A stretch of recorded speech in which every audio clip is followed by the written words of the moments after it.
อ่ะสบายดีทุกคนวันนี้เดี๋ยวมาเราเกี่ยวกับปัญหาเนาะแล้วก็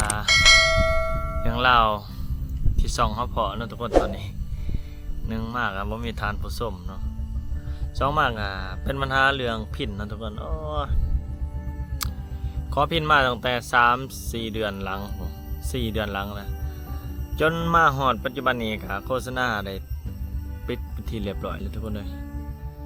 เนื่องจากพินบ่มาเฮ็ดจะได้กับบ่มาเนาะทุกคนไปถามอยู่ไปรษณีย์กันหลายเทื่อ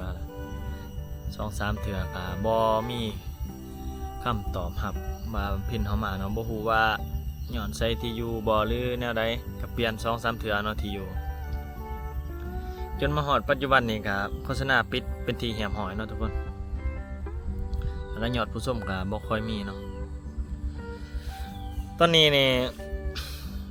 เฮ็ดตามที่เขาบอกเนาะว่าจะยืนยันด้วย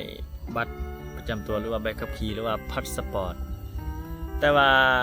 ของเฮานี่หน้าตาหรือว่าเขาบ่ได้แบบเขาเนาะมันออกเป็นแบบมีอะไรสวยไหมมันบ่เป็นแบบว่าให้ใส่หมายเลขหรือว่าหมายเลขประจำรุ่นหรือว่าหมายเลขผู้เผยแพร่โฆษณายังมันบ่มีแบบนั้นให้แนบเอกสารเนาะมีแต่ให้ถามว่ามีอะไรช่วยไหมมันก็เลยแบบบ่จักสิประกอบนะมันบ่ถือคนหาเบิ่งแบบได้บ่ได้เข้ากับหน้าตาแบบนั้นเบิดแต่ว่าปี2016นี่ก็บ่ทันรู้ว่าต้องเฮ็ดแบบใดเนาะอันนี้ก็ลองฝากตามผู้ฮู้เนาะ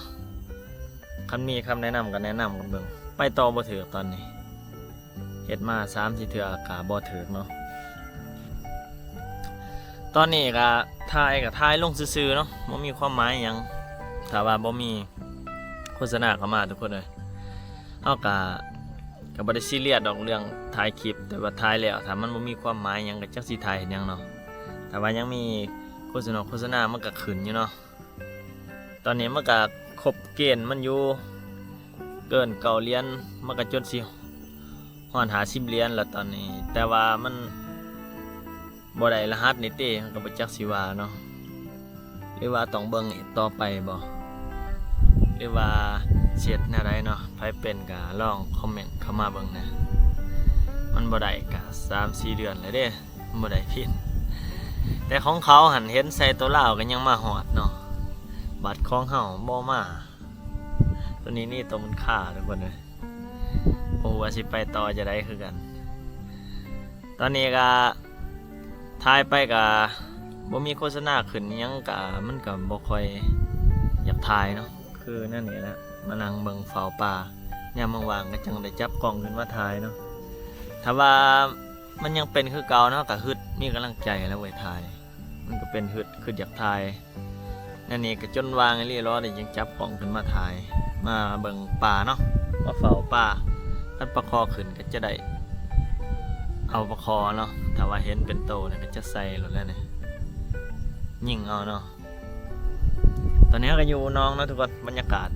ก็มาถือโอกาสมาเล่าเรื่องให้ทุกคนฟังเลยว่ามีวิธีแก้บ่หรือว่าต้องเฮ็ดแนวใดแต่หลายๆช่องที่เขาสอนแนะนำกันมาหันกระโดดคือกันเขาก็ได้เป็นปี2 ปีคือกันแต่ว่าคันสิว่าแล้วเฮาก็ใจร้อนเนาะบ่ได้ก็ให้ฮู้ว่าบ่ได้ได้ก็ให้ฮู้ว่าได้นะก็เลยว่าใจร้อนตอนนี้ก็เฮ็ดเบิดทุกขั้นตอนยังแต่อันเดียวแหละทุกคนอันว่าผ่านตอนนั้นก็จบเลยเป็นสิทธิ์ของเฮาเลยจนพุ่นแหละหลายๆปีพุ่นแหละทุกคนเลยสิทธิ์ของเฮาเลยแต่ตอนนี้มันยังค่าขั้นตอนเดียวติ คนเบิ่งบ่หลายก็ย่างมาเนาะบางทีมันฟุกมือหน้ามือในเนาะเฮาก็เว้าบ่ได้เฮาก็อยากได้มาไว้นะเนาะถ้ามันมีเฮาก็ถ่ายไปแต่ละมื้อสิ่งที่เฮาเฮ็ดนั่นเฮ็ดนี่ถ้ามันพุกคลิปใดคลิปหนึงมันก็สิมีเงินเข้าเองในหั่นล่ะเนาะก็สิว่าอยากได้เฮ็ดไปซื่อๆเฮาก็บ่อยากเฮ็ดแล้วเว้ยเอาลองทักเข้ามานะทุกคนเนาะสอบถามเข้ามาคอมเมนต์ให้เบิ่งแน่ว่าต้องมีขั้นตอนใดแน่ตอนนี้ก็บ่ทันถามผู้ฮู้เนาะความหมายว่ายังศึกษาเบิ่งเองอยู่กะว่าถ้าบ่รอดอีหลีรอจังสิค่อยเข้าไปหาเขาเนาะลองเบิ่งเฮาก็บ่ค่อยหานเข้าไปหาเขาดอกคนเก่งก็ได้เนาะคันสิเว้าลมแล้วก็ เพราะว่าสองเฮาก็บ่แม่นสองใหญ่หยังเงินคำมันก็บ่ทำมันทันทำรายได้เนาะคันว่าสองเติบใหญ่ก้าวกระโดดหั่นเด้อสิโซอยู่ดอกเสียเงินค่านั้นค่านี้เนาะสมมุติว่าการไปหามาหาสู่เขาก็ต้องได้ใช้เงินคือเก่าเนาะก็สิอยากถามผู้ฮู้นะตอนนี้นี่เฮาเข้าได้แต่หน้า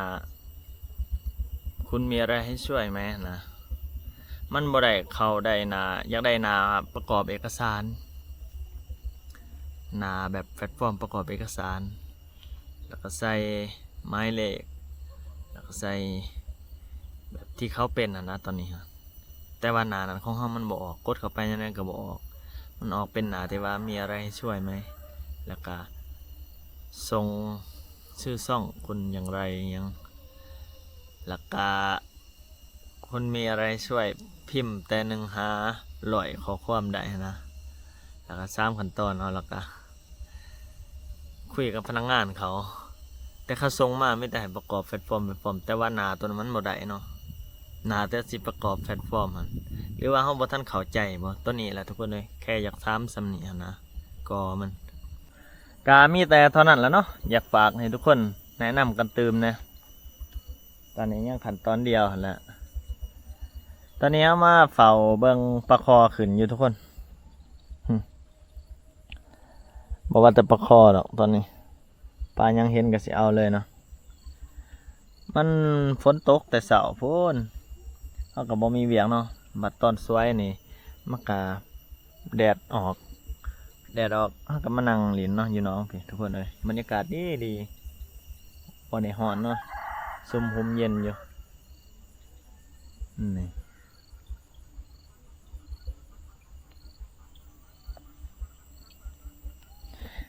คลิปนี้ก็มีแต่ซ้ำนี่แหละทุกคนเลย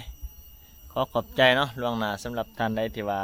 ให้คำปรึกษาหรือว่าคำแนะนำเนาะบ๊ายบาย